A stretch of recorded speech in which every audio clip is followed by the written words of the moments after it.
Welcome to the Automotive Diagnostic Podcast.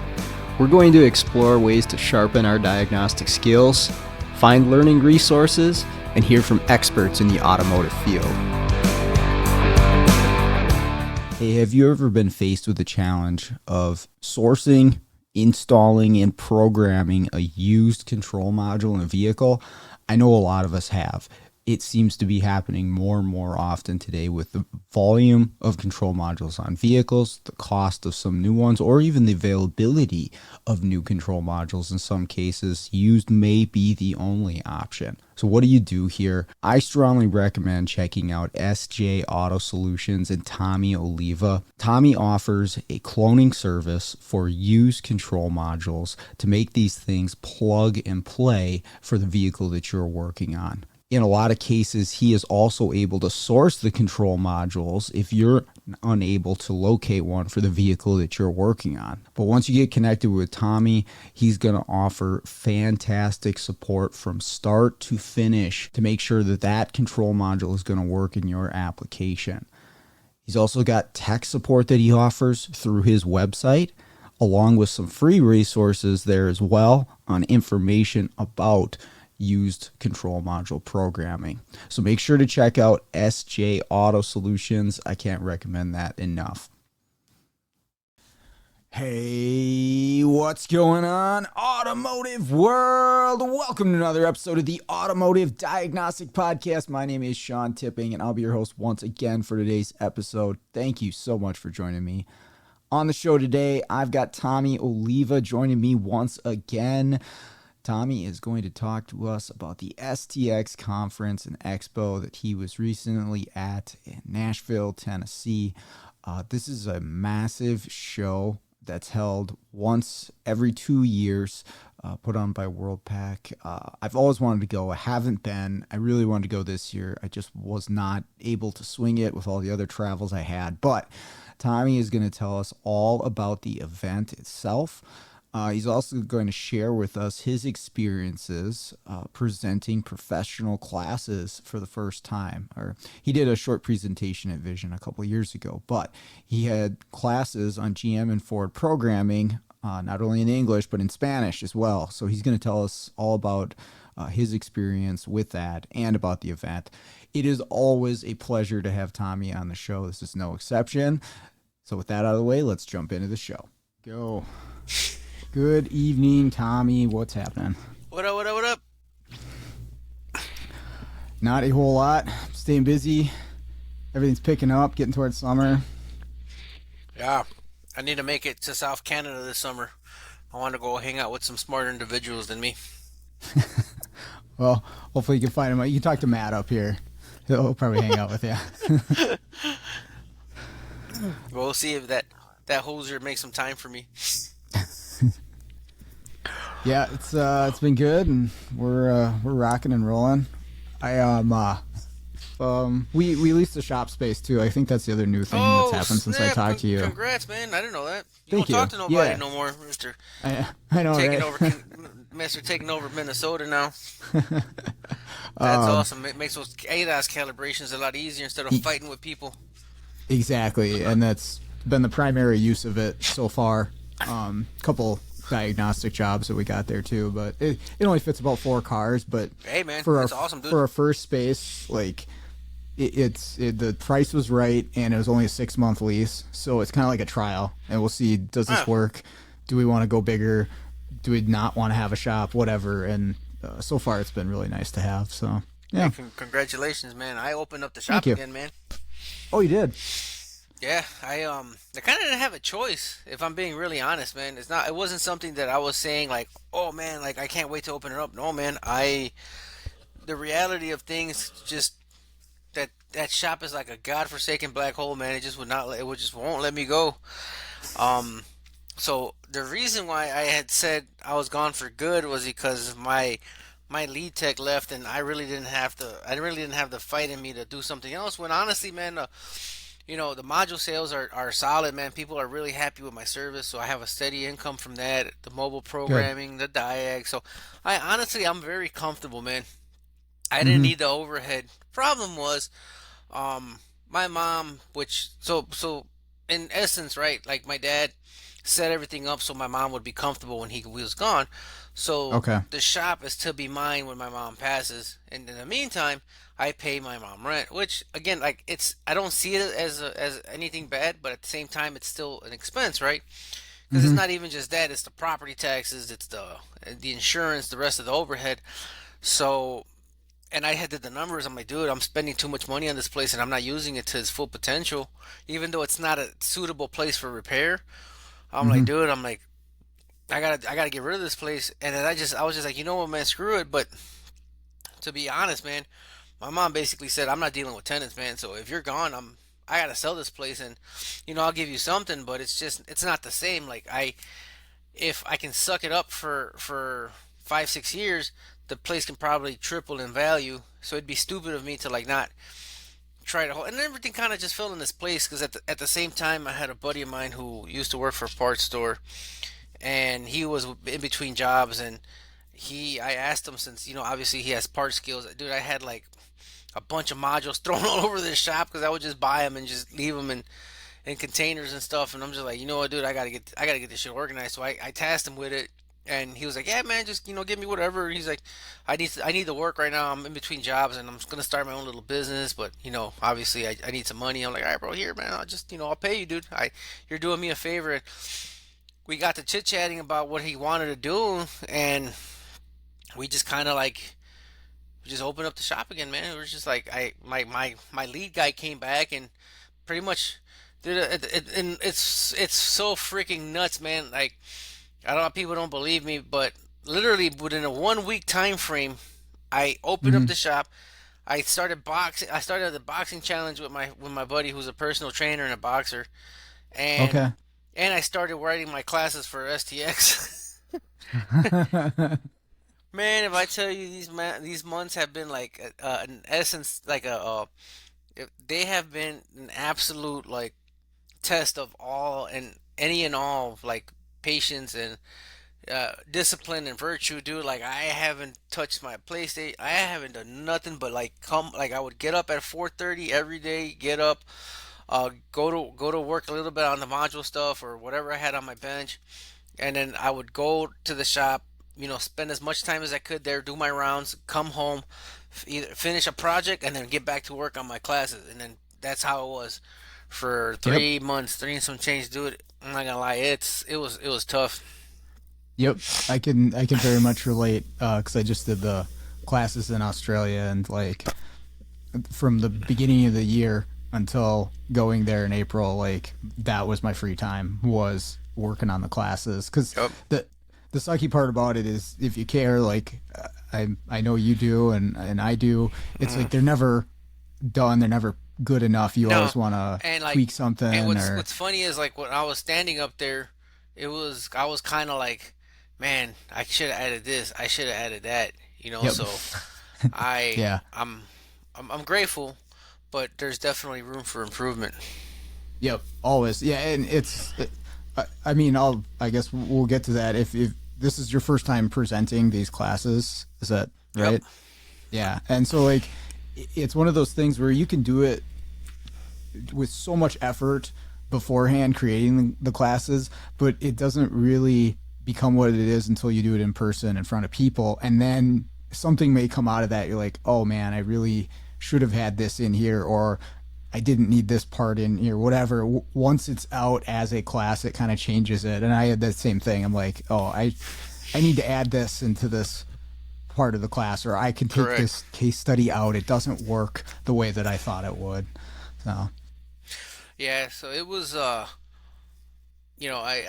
was a an enormous opportunity, man. I'm beyond blessed and grateful. I can tell you, I felt at home. Like I enjoyed it. I thoroughly enjoyed it. that's awesome. It was a lot of fun. It was a lot of work, man. A lot of work goes behind the scenes.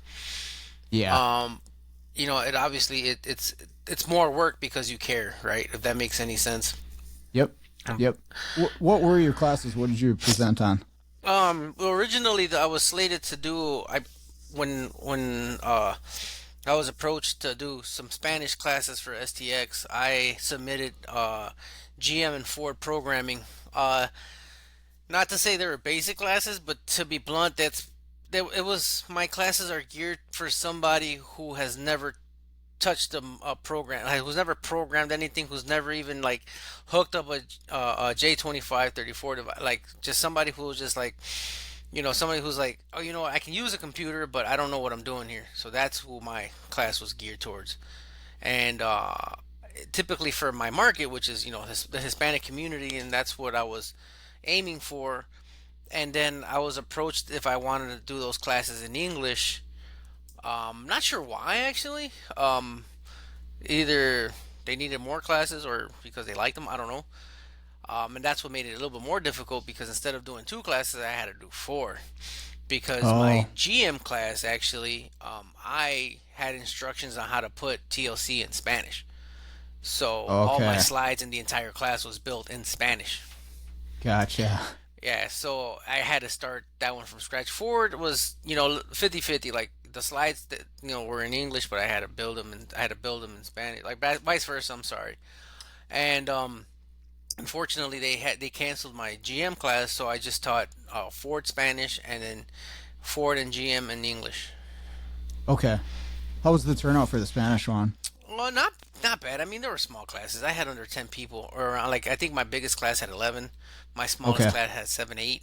Plus, of course, our industry friends that popped into, except for the Spanish class, nobody popped into that one except Brandon was sitting there for 5 minutes. As soon as he started hearing me yapping, he took off. So yeah, it was good, man. I got some positive feedback, and I'm too critical, man, because I sometimes wonder if it's true, right? Like, man, is it can it be that I'm really like it really not that I'm that good because I will never say that, but that it went that well, right? Being that it's my first time speaking in public, it's my first time presenting in class, um, and but each class had its own little caveats that I enjoyed and I learned from. Hmm. So it was overall like it was extremely positive experience, very humbling experience too. Yeah. Having that I don't say that I come from the line of great instructors, but I we were here in Chicago. We see great instructors, so my bar that I set for myself is Tomi back in 2012, 2013, trying to program a module, and I had no helps, and that's how I built my class. I built my class not as I didn't want my class to have stuff that you can find in service information or Sure. procedures. No, mine was real world experiences plus the help that you need. If you look at my book and you open my book, if you've never programmed a GM, you will be confident enough to be able to program your first GM module or Ford. And then there was a two-part. I did a 2 hour PowerPoint, talking points. For example, Ford. We went over what a parameter reset is, what a PMI is. For example, like as built data, like the entire screen of the module programming section of Okay. FJ. We covered FJDS. Um, that was the entire talking part of my class, and then the hands-on class was pretty fun. Um, I did I PMI'd an older Spanish oak module. I showed them how to find information like on Repair Link Shop for the programmable parameters, tire size, gear ratio. I Nice. showed them how to tear tag a module, blank path, Okay. Okay. and That's really I useful also showed them information. how to manually as built an ABS module. Oh, nice. So it seems stupid to us, right? But somebody who doesn't know nothing, it's Hmm. it's what you need to get Yep. to gain some confidence. Oh, I remember the first time that I had the blank path something, and I'd never done that before, and I was like, I'm a real computer programmer now. Yep. and and it's funny. And like I said, I made some bench setups, and I had them doing live in class. And in the beginning of the class, I just I at the beginning of the class, And you know what? I'm gonna let the secret sauce go, and we'll see how many people actually listen to me. But I thank Dave Hobbs for this, man. I did the Dave Hobbs introduction to programming. I did a little questionnaire, right?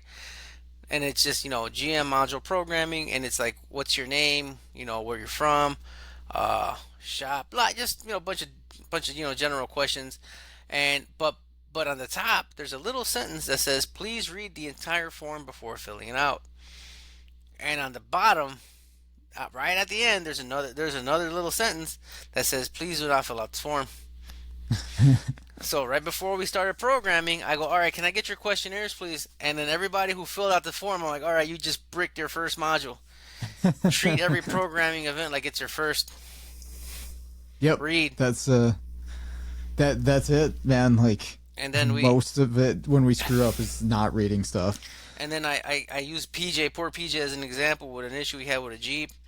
So just stuff like that. And but yeah, it went really well. Like, there was a couple guys who had never touched they have never done a programming event, and I had them up there and I walked them through a programming. I would stop and point out key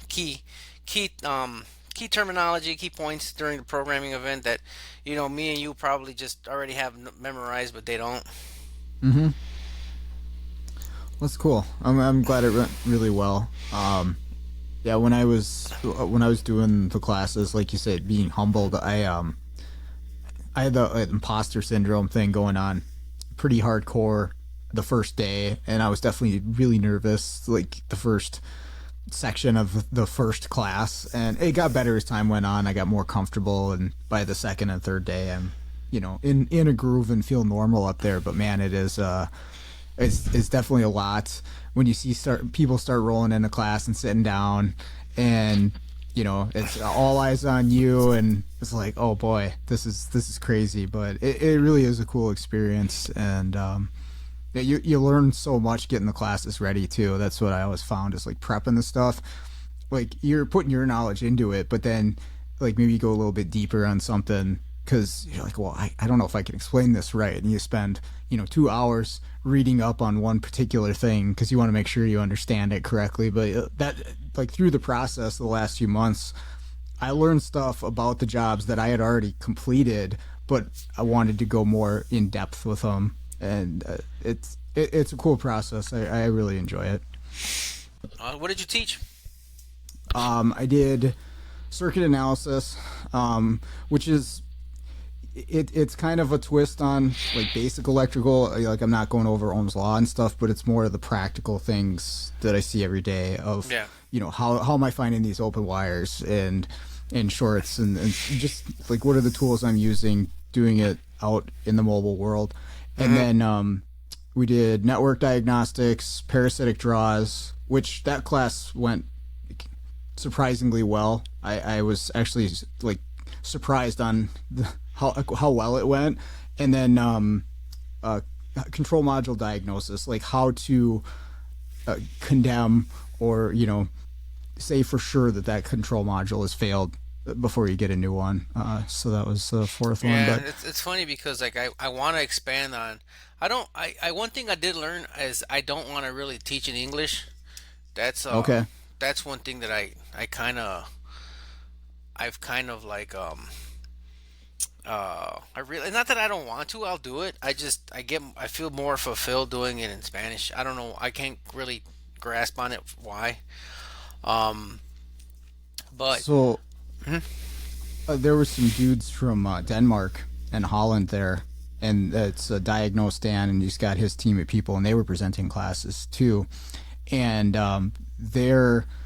they've got 2 or 3 different languages, but English is not their first language either. And they were saying that was the most difficult part about presenting, is that that's not their first language, and they're up there in front of a group of people. I'm like, yeah, that adds a whole nother layer of complexity to it. And one of the dudes from Denmark, he's like, English works like a different part of my voice box, and so my throat hurts after I give a presentation in English, because it's just like, shit, that's funny. You're moving different muscles. Yeah, and I never thought about something like that. So but for me, it's more of I don't know, man. There's just like I feel what I have is unique, and I feel like in English it's not as unique. I don't know if that sounds stupid or not. Um, because you can find good programming classes everywhere, but in Spanish there really just isn't a lot. Um, I mean, I know there's some good trainers from Mexico and South America, but they don't really.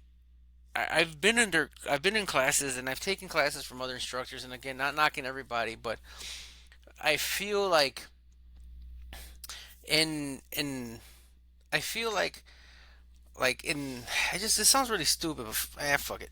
Um, I feel like those classes in Spanish that are really good, they are geared towards people like us who have been in the field, and it just gives you an extra step above, especially like when it comes to like use module stuff. Okay. But for a shop who really just wants to start programming transmissions and solenoid strategies, it's kind of like you don't really need all that. And I feel like mine fills in a void in terms of the Hispanic community, because I'll give you an example. I had two Puerto Ricans. I had I'm sorry, two Puerto Ricans, a Salvadorian, a Guatemalan, a Mexican, and a gentleman from Brazil in my class. And I never felt that somebody was lost. Okay. So I feel so that means to me that I did a good job appealing to multiple nationalities, and Sure. that was part of the fun for me. Yeah, that's really cool. This might be a dumb question, but do you think in Spanish or English? Like, What's fucking hilarious is that PJ asked me how did I do, and I'm like, look, man, you know what the hardest part for me was in my Spanish class is that I'm translating as I go because I think in English. okay, So Spanish is technically Spanish is my second language. okay, So I have to be cautious about what I say, because also you got to remember different dialects. One word means something else in another one. mm, So I can't say, like for example, there's a part in a car that can mean a human part. okay, So okay. so like, and not anything vulgar, just generally speaking, like I don't want to throw the class off like that. So I have to be cautious about how I say it, and I also can't be too technical.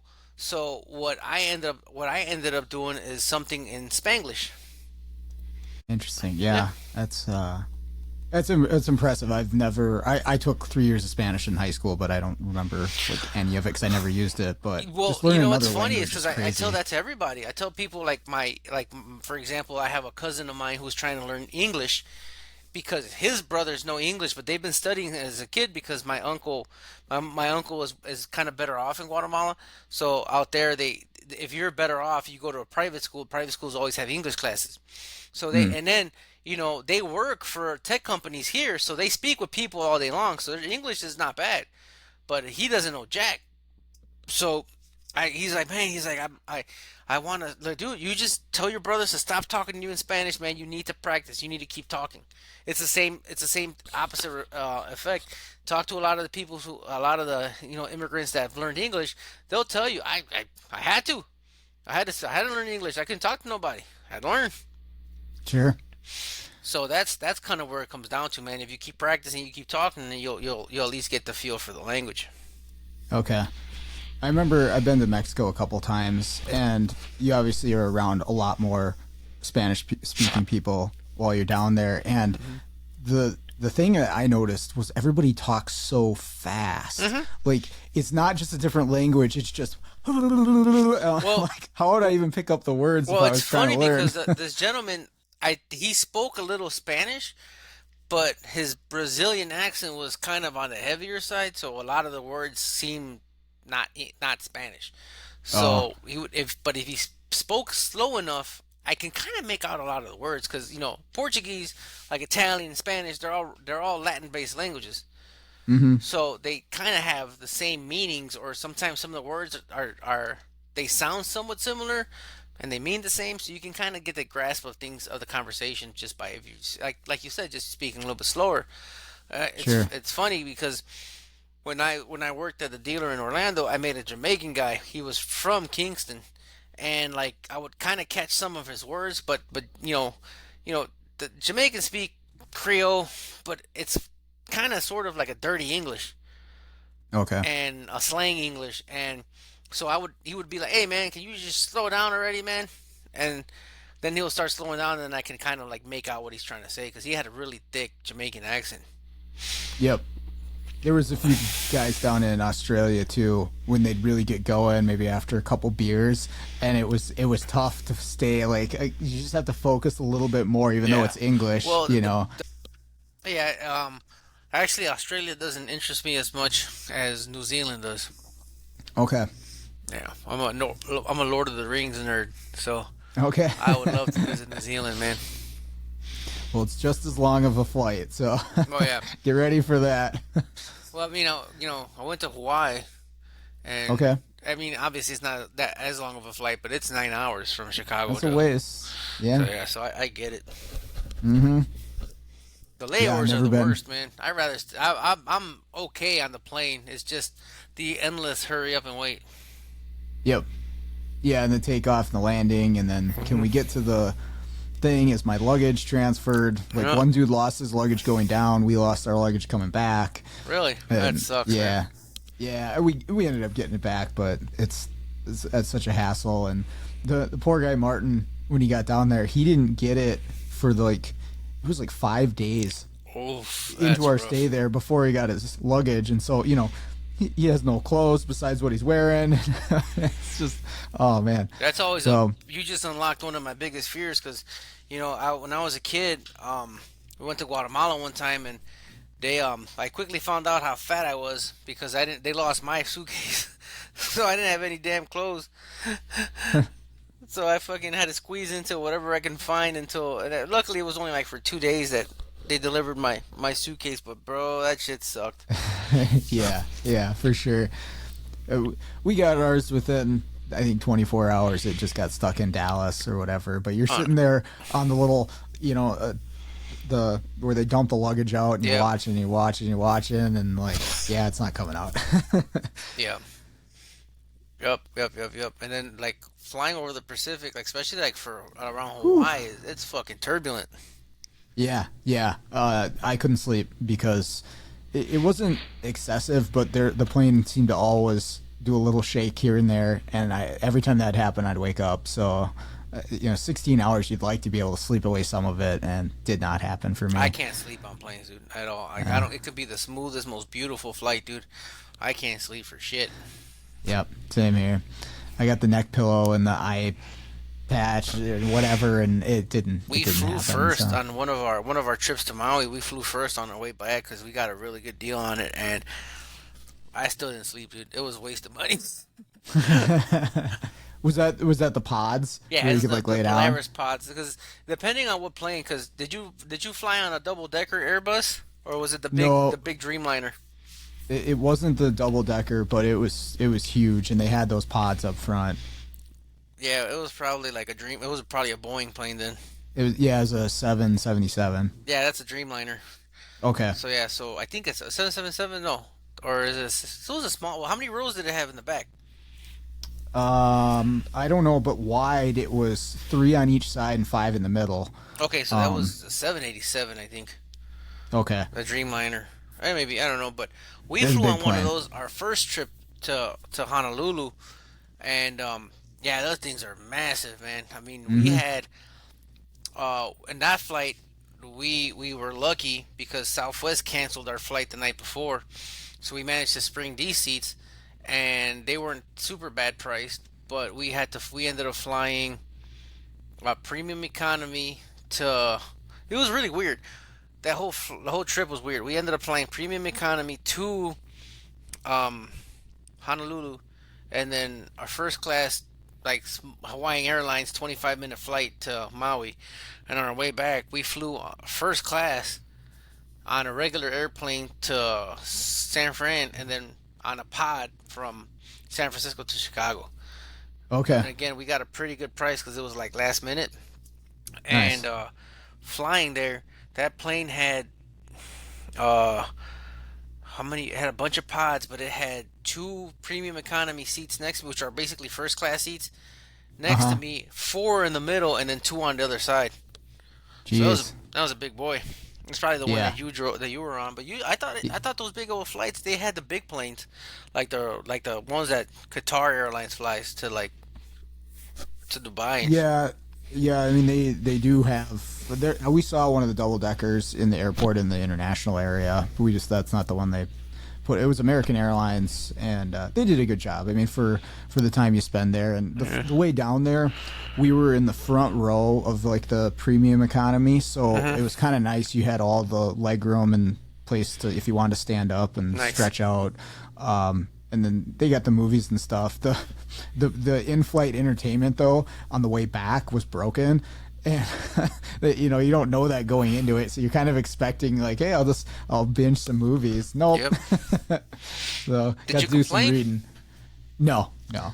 Yeah, they on our flight from Guatemala, it was broken on my sisters and nephews plane on their seats, and they didn't complain. But the flight attendant was like, "Hey, just see me, and I'm gonna give you a voucher, a cash voucher." Oh, okay. So Yeah, we felt bad because there was plenty of people complaining to these poor flight attendants who have no control over it. We're just like, I'll read a book, I'll be fine. yeah, man, it's like I spend more time on my even with the movie stuff. I spend more time on my phone anyway.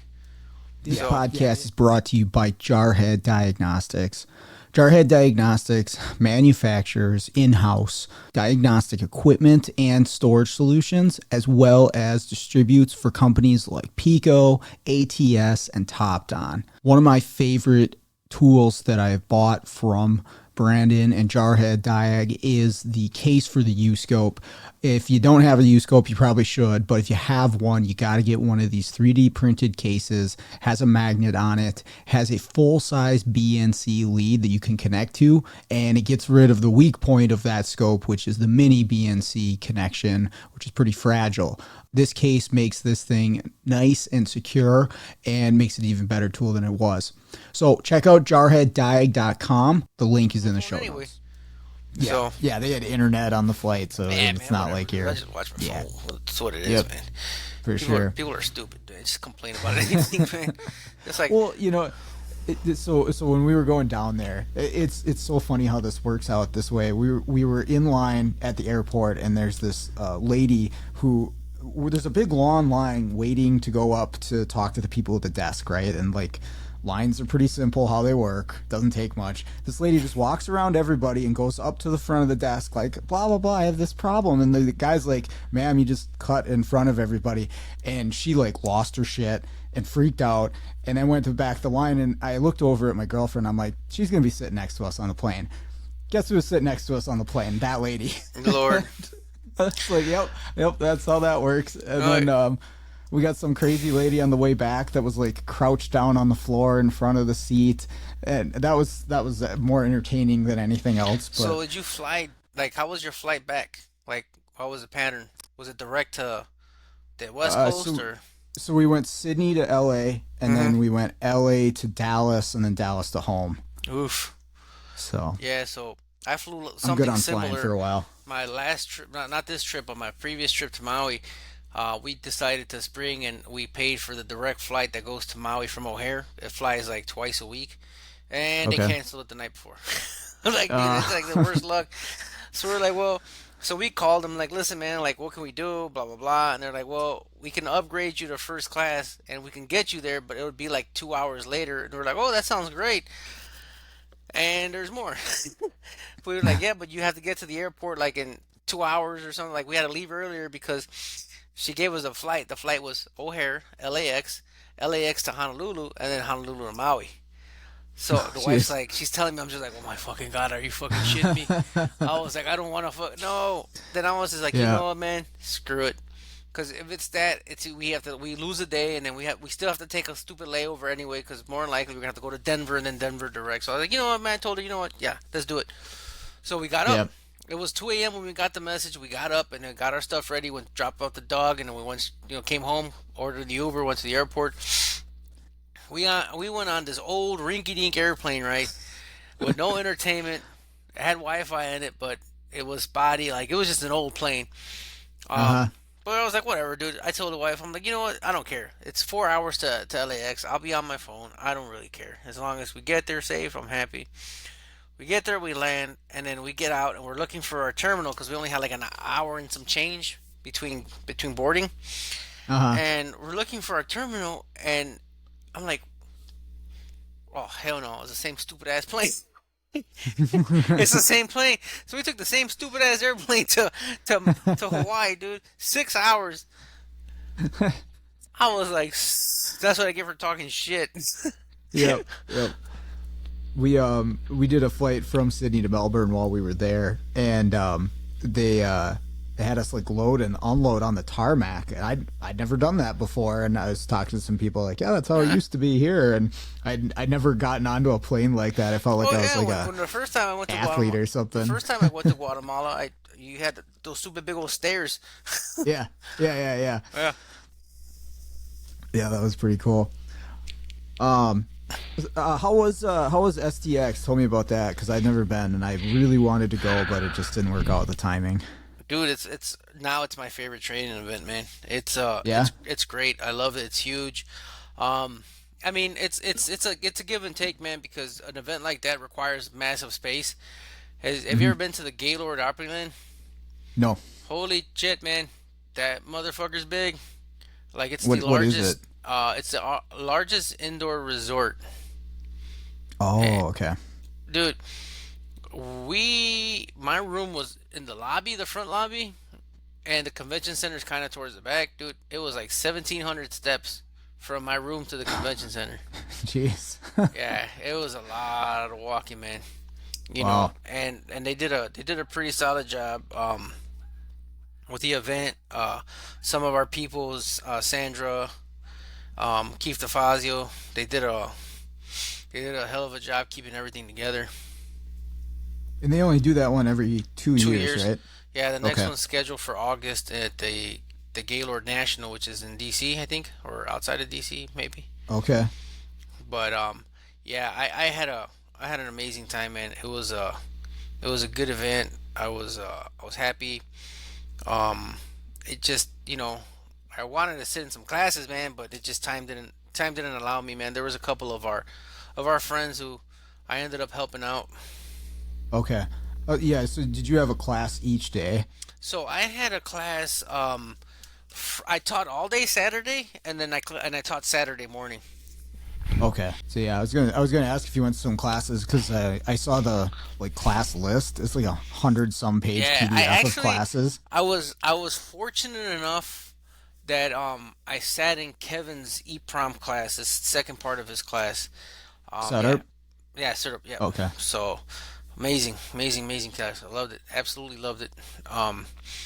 Talk about attention to detail. Talk about knowledge. The guy was teaching like like he's been teaching for 20 years, man.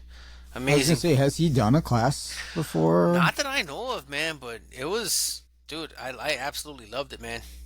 Yeah. Yeah, I would have signed up for that in a heartbeat. But that's that's cool. Yeah, I was looking through the list, and I don't know how you'd pick from all the different stuff that you have on Yeah, I there was for supposed to options. sit in a Thorson class, but again, there was some work to be done, and I decided to just help as well as I Hmm. could to do a little bit of my part, keep the event going. Yeah, I saw PJ had some classes down there too. Yeah, I think he taught 4. Yeah, well, I'll eventually make it there. Like I said, I really wanted to, but I went to Vision, and then Australia, and I couldn't make the time away. No, no, Work. yeah, I for wish there was a sure. little bit more I space. because of STX, I didn't do Vision. What's the next big one? Probably ASTE, ASTE. I want to say. Yeah, Okay. ASTE. Then Super Saturday. Then I think the Flocka event, and then it's Vegas, Apex, SEMA. Okay. Okay. So we got a little time off. I Yeah. think last summer we went down to Perkins' place for one of his classes, and it was like last June or July we did Nice. that. That's always a good time. Oh yeah, for sure. It's a different vibe because it's obviously a smaller group, but Yeah. you get a lot out of it. Yeah, and like a lot of people would say they'd be bummed for having such a small class. I loved it, man. I for my first time, You know, That's perfect. it was perfect Yeah. for me, man. I was able to interact with my students. I was able to go one on one, and we talked about a wide variety of vehicles, not just the vehicle specific ones. And because again, like there's no absolutes in programming, so Hmm. sometimes you can't. I don't want them to think that all programming is equal either. GM is different, Ford is different. It's the same. The principles are the same, right? The objective's the same. You still want to get a module installed, programmed, configured, so your car get back on the road. It's just how they do it. It's different. Yeah. Did you have a lot of interaction? Did that take up a good chunk of the class? My Spanish one had more interaction, which is what I liked. I had a Okay. lot more questions. I had a lot more like, well, I had this issue. What do you think? Like I'm like, oh, well, on this card, this is why that happened. So I had a lot of like, I piqued people's curiosity. Okay. The English one, not so much. I feel like the class had some more skilled individuals. Mm. So part of my class was kind of, I don't know, maybe a recap of what they've done already. Okay. So that made, for me, it made it a little bit more difficult because I kind of just started feeling bad. But ultimately, man, I mean, the class is what the class was. Hmm.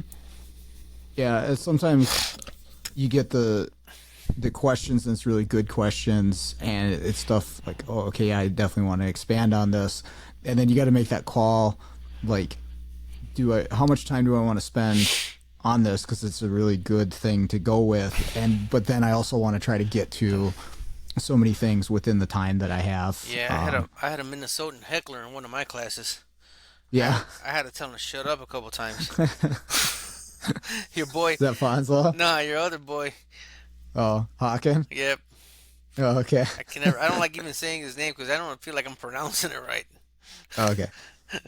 But It's yeah, like he the was bird hawk. like Hawk. Yeah. Yeah. So yeah, no, it's cool, man. Him and Molesky sat in my GM class. PJ sat in my Ford class for a bit. Okay. Obviously I wasn't gonna teach them anything, but I'm glad they were there. Mm-hmm. It's good to see, like, even if you know the content, somebody else who's successful, hey, they're doing it the same way I am. Okay, cool. I'm on the right track. I'm doing the right thing. Or you pick up just some little thing that you didn't know. Yeah. I can barely think of a class that I've been to that I haven't at least taken something away from it. Yeah, no, it was great, man. I learned a lot. I learned a lot about my class and what I want to do better. Um, and how I can present it better. And it's just gonna be, it's every class, in my opinion, is just gonna get better and better. Yep.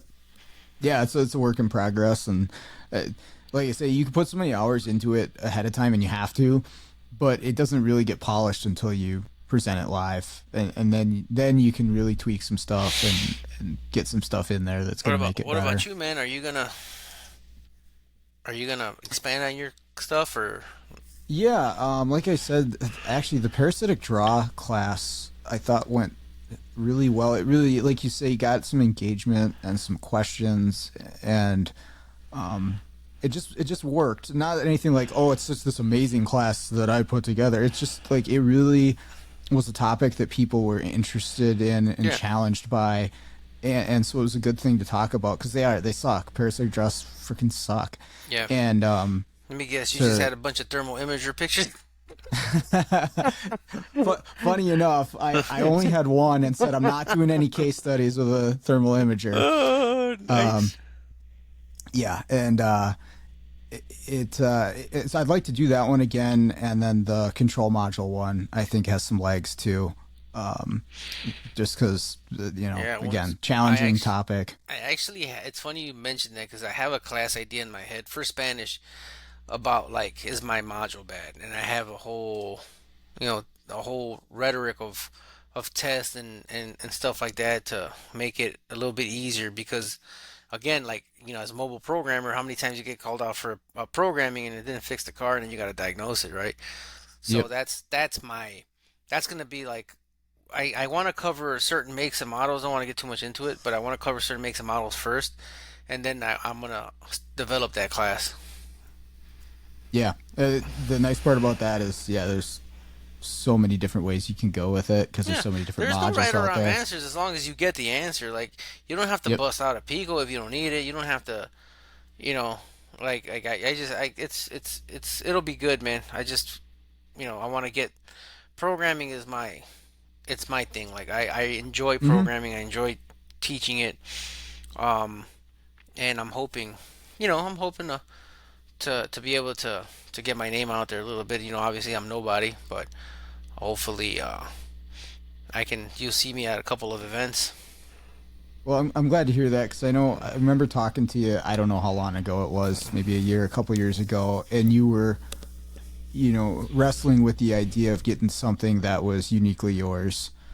That isn't just like a repeat of somebody else's And I material think that's or why a topic. and I think that's why I like the Spanish stuff, man, because I feel like at Hmm. least in the States it would be mine. Like I think I can take it to another level in terms of usefulness, comprehension, and in terms of like how can I put this? In terms that everybody, all of my Hispanic, Hmm. community members can understand, not just speaking just with people from Mexico, people from South America, Central America, or the Caribbean that speak Spanish. Like every dialect is different, and that's always been the difficult part. And I'm Hmm. hoping to break that, man. Okay. Yeah. I mean, it's definitely needed. Even up here, that there's a huge Hispanic community. Um, and I'm sure that would be like if I went to another country and I didn't speak the language, having somebody that did speak my language, I'm like, all right, this is awesome. I'm gonna go see this guy. Yeah. So that's cool, man. I'm glad to hear it. Yep. It was good, man. I'm glad your class went well. Yeah, yeah. It was everybody down there so nice too. I I've heard spoke with that. a lot of people after class, and just nobody took themselves too seriously, and there was a ton of conversation and sharing stories. A lot of what's similar. We are all fixing cars, but then there's a lot of differences too. You're saying they don't have access to stuff, or they historically have not had access to stuff, and so we're comparing how we get through something like that. And man, I got to hand it to those guys that can't get a wiring diagram for something, and yet they're still figuring this stuff out. That's That crazy. was the conversation I had with the Brazilian gentleman because he was just like, "How do I get this? How do I get this?" And I'm just like, "Where are you from again?" He's like, "Brazil." I'm like, "Oh yeah, dude. I don't know. I Yeah, know this is how it right. works, but I have no idea how to I give him some pointers or whatever because I have my cousin I have a cousin in Guatemala who's a technician, so I've been training him since last year, and this last visit I took him some tools, and they pretty much have this. It's similar, except that Mexico is such a larger market. The Mexicans have kind of made their own paths and stuff, so they follow what the Mexicans do a lot. Okay. But typically speaking, no, there's no NASTIV. So I mean, it gave me an appreciation. I mean, I agree with everything about NASTIV, man, and to a point, like I don't like politics. I think that's where my disdain comes from. But at the end of the day, it really is better than nothing. Mm-hmm. Yep. Yeah, right. I mean, just seeing like, hey, here's our option. We have access to nothing, and they always tell you to pound sand, or we have at least have an organization, that's, you know, like to think has their best interests in mind, and it's better than not having anything at all. Yeah, agreed. No, I totally agree with that. What else you got going on? Not much, home skillet. Like I said, man, Yeah. everything's good, man. I took this week off, and for those, I mean, obviously, not a lot of my Hispanic community members are going to be listening to this podcast. Um, but I will be hopefully done within the next few months with Brandon's in Cylinder Brook. I'll be translating it. Oh, no So kidding. yeah, I've been working on it for a bit now, but it's been one road bump after the other. But now I think I'm finally free, and that's my next project. And after that, Oh, cool. I'm gonna be writing a couple more programming classes covering a few different makes, and I'm hoping to put my name out there for future training events. All right. That's awesome. So you doing Brandon as a book, or are you presenting it? No, no, I'm translating it. I'm not. No, hell no. I'm not. No, no. There's no way I can teach that class, but I am translating it for him. And I've been Okay. I've been translating him for a bit already, but I just it was difficult, and I figured out what I wanted, and I didn't like it. I've been back and forth with it because I wanted to put out again, like something that appeals to the masses, and that's the difficult part without losing that context. Because at the end of the day, you can run anything through Google Translate and it'll do it. But is it going to be good? Is it going to be up to my standard? No, it's not. So that's the difficult part. Dude, I'll tell you what, that Google Lens is badass if you're trying to read like something in Chinese. It sure is, dude. Because a lot of the EEPROM Russian tools, Yeah, I yeah, had yeah. one software, dude, that was in Chinese. When I installed it, I'm like, oh shit. So I had my whole stupid ass phone up to the Yep. up to the monitor, like, oh, okay, here, I'll click here. Well, I'll get these cars that get set in a different language. I was a BMW that was in German, and I was just holding it up. I'm like, oh, okay, I can figure this out. I can get there. Yeah. So what did I have one? I had a Ford Edge stuck in French one time. Oh, okay. Yeah, but that one's kind of like it was more of remembering the positions of of where it goes. But yeah, I remember I had to do that too. Yep. We get a lot of them in Spanish up here, but we had Francisco that worked at Firestone, and so I just always call him over like, hey, what's this say? Nice. That's always dope. So he was from Mexico. I'll never forget this guy. He was from Mexico, and he came over, and he'd been working on getting his citizenship for many years, going Yeah. through the process. But Hmm. he came over illegally as a kid, and Mm. he told me the story of like he was on his uncle's shoulders as he was going through this river Yeah. in order to come across the border, and then they came up to Minnesota, and he grew up here, so but like just absolutely wild to imagine. I'm at that age, I'm sitting at home eating Doritos, playing Nintendo, and this guy's crossing a river on his uncle's shoulders. So it's just wild. It's funny how, in the grand scheme of things, right, people are really blinded by privilege when they have it, right? And I'm not Hmm. saying that's your fault, right? That the poor kid had to almost die Hmm. to come in search of a better life, and it's not his fault either that he was born in that circumstance, right? Just like my Right. dad. But the reality is, life just sucks, man. And I what I preach is understanding. Like, as long as somebody isn't messing with you, then it's fine. Because I've met some amazing, you know, illegal immigrants. I've met some real dirtbag illegal immigrants. I've met some amazing American citizens. I've met some real dirtbag American citizens. So it's kind of like, Hmm. as long as you're not bothering me, I don't care. Because the immigration theme, it's neither here nor there. At the end of the day, Hmm. man, like, yeah, there's a lot of stuff that needs to be fixed, but at the same time, none of us are gonna go pick the fields. None of us are gonna go work at McDonald's. None of us are gonna go work at the chicken factory. It's just it's what it is, man. It's there's a need for it, and it's gonna keep happening. But Yeah. that's actually like my so it sounds really messed up, but my target demographic would probably be, those immigrants who, and I know a lot of them. There's immigrants who came here very very intelligent, just not book smart because they had to work. Like my father. My father was extremely intelligent, but he had to work. He's not educated.